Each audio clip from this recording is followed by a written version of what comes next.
హల్లెలూయా, హల్లెలూయా. Okay, మీలో ఎంతమంది పేదవారు ఉన్నారు? చేతులు ఎత్తండి.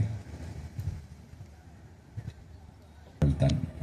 స్టేజ్ మీద ఎవరు చేతులు ఎత్తలేదు కదా? Praise the lord. 3 పూట్ల అన్నం ఎంతమంది తింటున్నారు? అందరు తింటున్నారా? అబ్బా, పైకప్పు ఉందా మీ అందరికీ? పైకప్పు, తలదాచుకోవటానికి చోటు, అది అద్దెదైనా సొంతదైనా ఉన్నదా లేదా? ఉన్నదని చెప్పండి. అబ్బా, ఉన్నది, సంతోషం.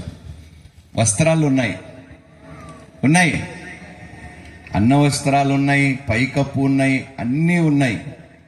మరి మీరు పేదోలేటి మీ మొక్కలు?